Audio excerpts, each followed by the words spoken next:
WGPR Detroit HD2. You're watching WHPS, Highland Park, Detroit.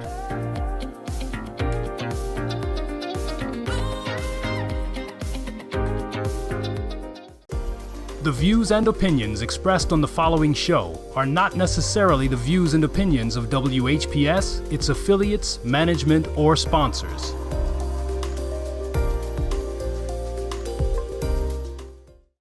My name is Watson. And my name is Mariah. We're 12 years old. And we're representing Old Redford Academy Middle School. And we're here to talk about drugs. Drugs are very dangerous and unhealthy. And they can also ruin a relationship with your loved ones. Go talk to a family member, a friend, even a teacher, or you can go to a therapist, or if you need any extra help, you can go online and find all of those. Hashtag not worth it.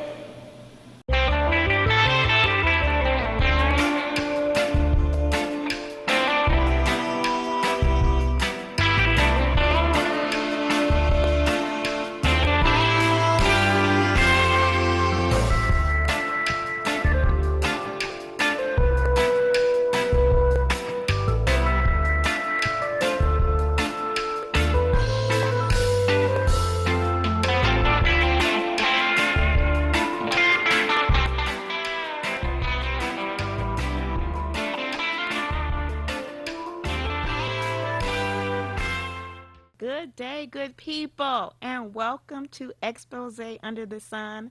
I am your co-host, Heather Heteru, and my second co-host is Darren Griffin, and you will see him at our next exciting episode of Expose Under the Sun. Expose Under the Sun is brought to you by Detroit Native Sun News, and if you're interested in advertising with Detroit Native Sun News, then please reach out to Valerie at 313-457-5944. Again, that's Valerie at 313-457-5944. And I am Heather Heteru, your personal change coach, here as your co-host for today's episode. And as we talk about Expose Under the Sun from our perspective, we're always looking at it from community wellness, just from that slight lens of community wellness. And what I want to make sure that we talk about at the beginning of every single episode is two things. First is ways to find your joy. And second is recognizing that this is a manifesting year. And with this being a manifesting year, that means that you have to be mindful of what you think, of what you say, and the actions that support it. So you want to act as if you want what you say you want. And then you want to believe it. And then you want to speak it. You don't want to kill your dreams before they even become real. So we want to make sure that you are speaking life into your dreams, into your vision, and into what you want. So let's do it together. So that means that I will speak what I want. I want to be happy. I want to experience joy. I want to be full of life and vigor. And that's what you're going to do. That's the thought that you have to have. Those are the words that you have to speak. And it's the actions that you have to take behind those words that are important. And so I want to give you some clues and tools about today finding your joy. And when you find your joy, that means that your joy is what you experience regardless of anybody else's support. And I know that a lot of us believe that our joy is based on how we make other people feel or how other people make us feel. The key to this level of joy is so that when those times and those moments come, when you don't feel that joy, you don't feel the happiness, and you need to recreate that moment, you need to have ways to do that. So for some people, it may just be taking a walk. It might be a cup of tea. It may be a drawing. It may be a coloring book, which is my favorite now. Those are ways that I find my joy. So what are some of the ways that you find your joy? We are challenging ourselves every episode to find new ways to find that joy. So today, our guest in our studio is Patricia Dockery, who is the executive director of the Stafford House. And so I want to ask her this question, as I ask our audience all the time, is how do you find your joy? What are ways you find your joy? Well, thank you so much for having me here. And it is a joy to be here today. And this year, my joy has been found in discovering my true self. And that is who I am. I am is my name. I am is a powerful name. God says, I am that I am. And if we know who we are, then we will experience the joy. I like to differentiate between joy and happiness. Okay. Because joy to me is coming from the inside. It's coming from a place of peace, of love, of contentment, of self-love. Happiness, on the other hand, is something that comes based on things that are happening on the outside. So that if this happens or if that happens, I'm happy. And it's governed by things outside of that self. But joy is an inside feeling that's coming from inside based upon your level of peace, joy, strength, and knowing who I am. Oh, awesome. Awesome. So if you had to give us some examples, if you had to reset, you have those reset moments where, you have to be able to find that anchor, that center. And sometimes, especially in the work that you do. And the work that you do is tremendous work. And you're always connecting with other people, you're always connected with other tasks, and it's always something to be done. So in the midst of that, how do you find your joy? Is there one thing that you do to kind of reset and find your peace? What I do is I just set on the table things before me that are on my mind. But I look back at my ancestors and parents, relatives, and others who have guided me and given me instruction. And so I stop and I take a moment and I recall all the wisdom and knowledge that people have shared with me. And that helps me to get a perspective. That's awesome. So we are going to talk a little bit about the Stafford House. I do want you to tell us a little bit about the original history and how the Stafford House is anchored in Detroit and the areas in Detroit. Okay, I love to tell this story. I love to because Stafford House was organized 15 years ago in 2007. And it was during a time when a lot of the elders in my family were leaving Earth, and we had to bury a lot of people in the course of a short time. But one of the elders that made a tremendous influence on my life was Moses Stafford. And Moses Stafford, he bought property in 1942 in the North End neighborhood. And he was just great about teaching children and training. So as Mr. Stafford departed the earth, I decided that I wanted to continue the work and the legacy that he had left. And it was awesome. Moses Stafford, from 1942 up until about 1965, he took in over 200 families that he brought from the South to get jobs in the auto industry. And so during that time, he was like Harriet Tubman. He went down south and he brought people back to the north and he housed them in transitional housing in his house.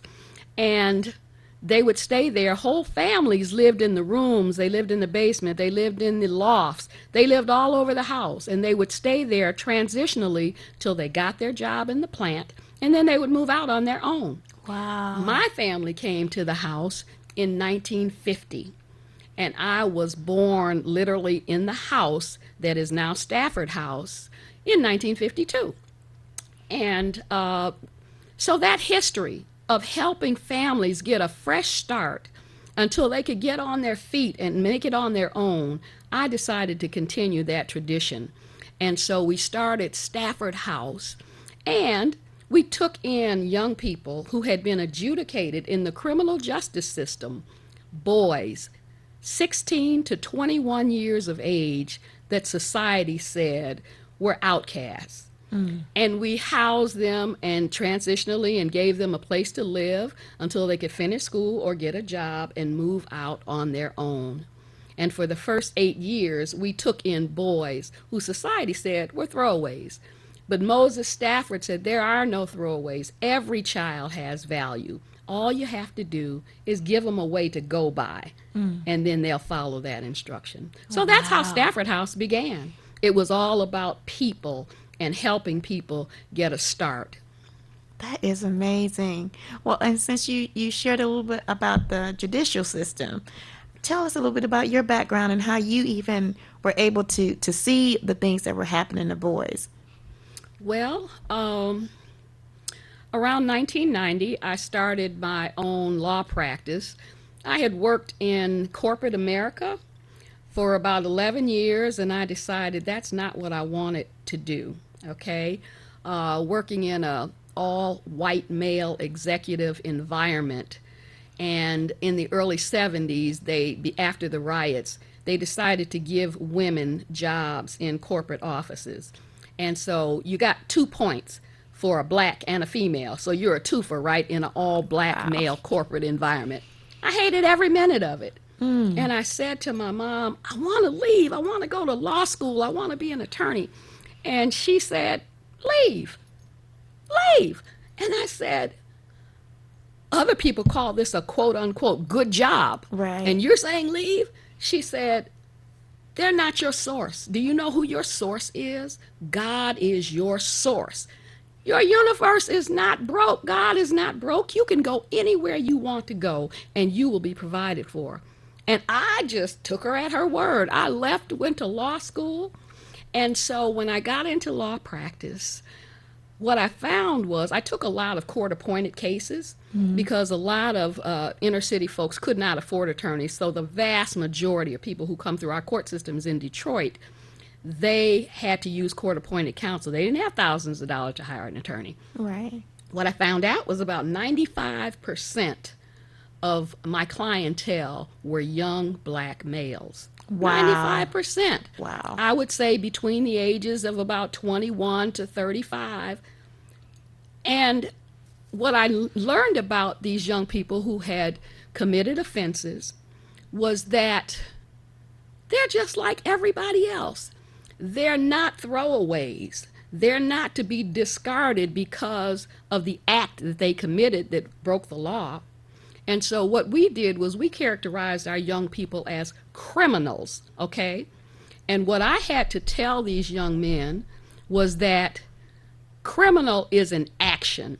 You are not the act that you committed, Whoa. okay?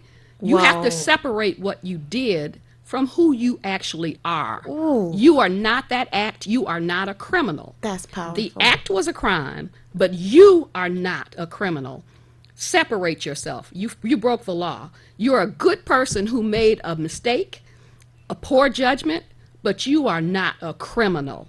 And they shouldn't even use that term Wow. to identify a person. And so what I also learned about our young black men was that they are the only group in America who has to overcome the presumption that they're worthless. So we presume, this society, when they see a black male, that he's a liar, he's a criminal, he's going to do something wrong, and then they have to prove themselves after that presumption and prove that they're worthy and prove that they're not those things. Then they're accepted afterwards. No other group in this country has to overcome the presumption of being worthless and have to overcome that in order to succeed in society. Absolutely. Wow. I worked with these young men. I realized that I needed to advocate for them at all times, that this group needed advocacy. And so, I did everything that I could to work with our young black men. And then Stafford House, we gave a lot of them somewhere to live.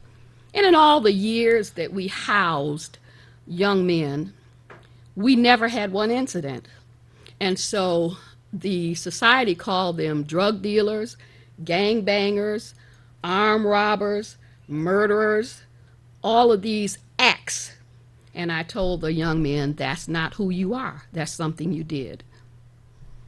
How did they receive that? They received it because I treated them like, they said, you're like a mom. And I'm like, no, I'm not your mom. I'm your advocate. I'm a person who's on your side. And so I bought a lot of them off the street with simple stuff.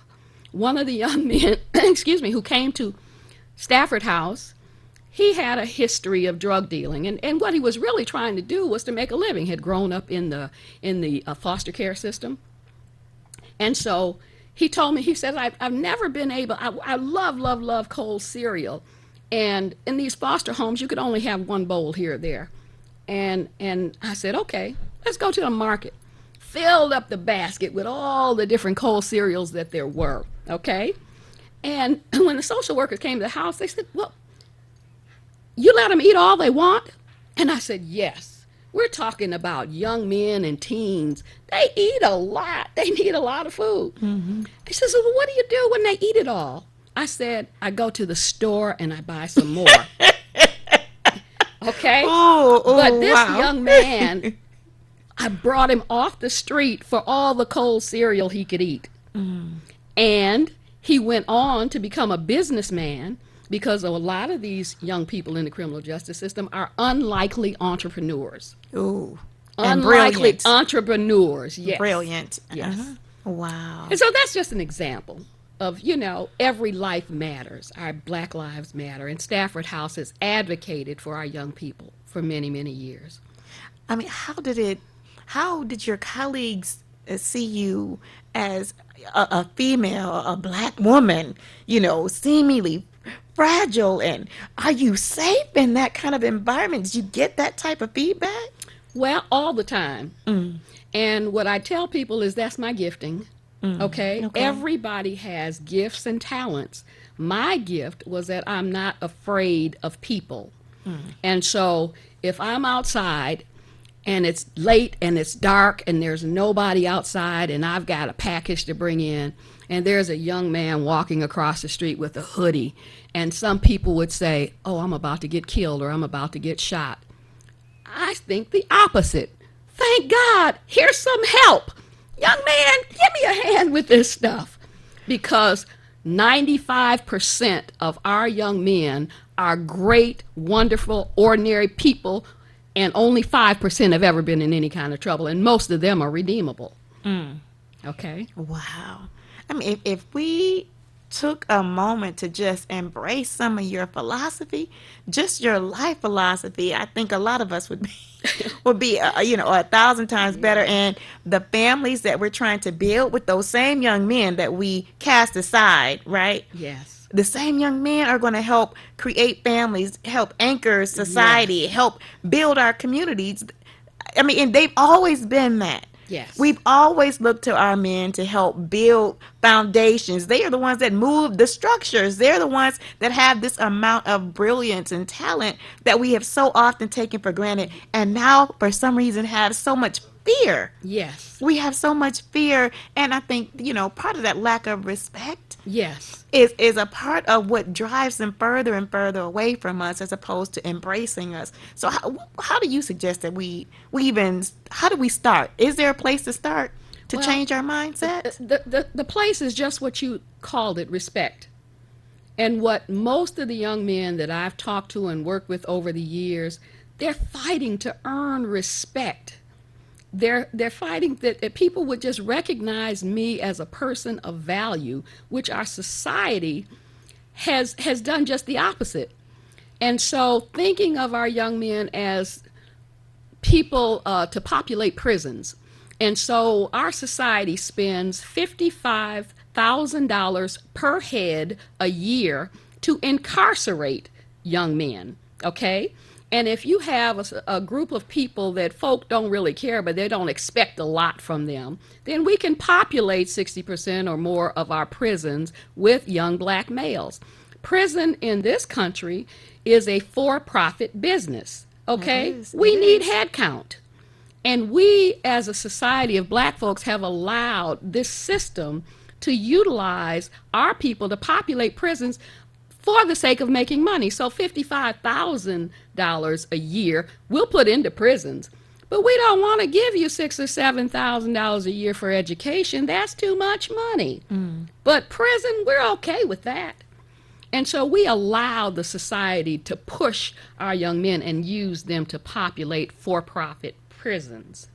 Because who else can we put in there? Now, I was in the court system. They didn't lock up young white men, ever. They slapped them on the wrist, gave them probation, and said, bye, see ya. Wow. That had to be hard to see. It was hard. It was very, very difficult, but it made me strongly supporting our people and said, this is injustice, and we got to do something about it. Reach one, teach one, reach out as many as you can have an influence on. Try to change that. Yeah, and I think that's one of the things that we have in common with Encourage Me I'm Young, right? The Stafford House and the Encourage Me I'm Young, we're both looking at those boys. So we look at them at a younger age, seeding the lives of boys. So we start with boys from our goal is actually 3 to 24. So the more we're able to work and connect and help build these bridges from literacy to leadership, they can do it. Yes. I mean, and some of our kids now, they're they're coming out, our new babies, they're coming out of the womb ready for action, Yes. grabbing your cell phone and making calls. Yes. You know, For sure. they're busy and That's they're right. ready. We have to right. take advantage of those opportunities for them to grow. Yes. And before I lose this amazing thought, tell us about some of the legacy and the future direction of Stafford House. In the future, right now, we're currently doing a development project in the North End called the Oakland Ave, and it is going to be a mixed-use development with 10 apartments on the upper level and 5 commercial spaces. But part of those commercial operations will be a technology training center for young people, because every single job right now requires some technical training. You can't go work in a plant because all the machinery that they use, it's all technology based. And so we're going to do some technology training. That's part of the legacy. We're going to help people get on their feet and get a job, but we're going to give them some training. So that's our current project right now. We're so excited about the Oakland Ave. We're eliminating blight. We're creating amenities in the neighborhood where the Oakland Avenue commercial corridor has been desolate, but we're bringing light to Oakland Avenue. That's so awesome. And I asked you to come today because when we talked about our executive producer, Sharon Dumas, asked about Black history. And, you know, we have so many amazing, amazing legacy among so many people. And as I talk to you and I look at your journey, it's always so inspiring to me to have someone that's been so committed throughout their lifetime to changing lives.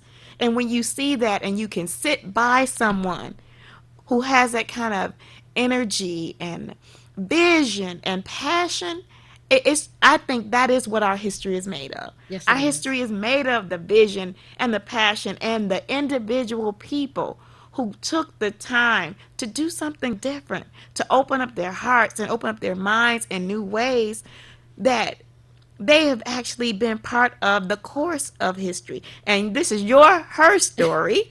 We have history, but we also have her story. And I think that's that's a really important piece of who you are, that is also this legacy. Yes. Legacy for North End, because you've done tremendous projects throughout the history of the North End, throughout your passion and all your passion projects too. But just living, breathing, serving, communing, all of those things in the community where you live and breathe is so important. Yes. Yes, and so I just thank you. So I would like for you to give some advice to our community on how do we continue this journey? How do we pick up where we are and just keep moving forward? How do we do that? Well, I like to quote a poem that was written by Duke Harris, my mentor. When I was 9 years old, he was an engineer, but he wrote poetry. He organized the community, had a drill team called the Cobras, and I was a kid, and he wrote speeches. And one of them was, "Salesman, sell thyself. I may not be as old as some, but I'm wiser than a few, for I've learned some important facts, and I'll pass them on to you. Now, perhaps you've seen other folks who are happy in their wealth, but if you want to enjoy your life, then salesman, sell thyself. You are your stock and product, and only you can tell how successful you are in business with just yourself to sell. The way you present the product or the way you advertise that stock will determine if people will buy it or go another place to shop. There is a saying I have found that's true and full of wit. You can always trust the product if you trust who's selling it. To sell yourself to others, you must be kind and true. Always be considerate of those worse off than you. Jesus Christ sold religion before he went on high. Thank God he fixed the price so that you and I could buy. He lived his business, he died for it, and then he rose again. And Easter Sunday is his receipt for the price he paid for man. You and I are given the opportunity from birth until the grave to sell ourselves to others by the ways we behave. For life is like a bank. Of this there is no doubt. If we put nothing into it, we surely get nothing out. So let us live and move our stock. Get it off the shelf. My advice to everyone is, salesman, sell thyself. Oh, that is awesome. Awesome. And that is part of your legacy. Those are the things that are embedded in you to help our community. Yes. I so thank you and appreciate you, not just for being here today, but just for who you are, for just embracing others, for just taking the time. And it is time invested. It is time well spent. Well spent. I thank you, my sister. Oh, thank you for having me. It's Oh been my a gosh. pleasure. Yes. It's been a pleasure. And if you want to be a part of us here at Expose Under the Sun, we ask and invite you to come.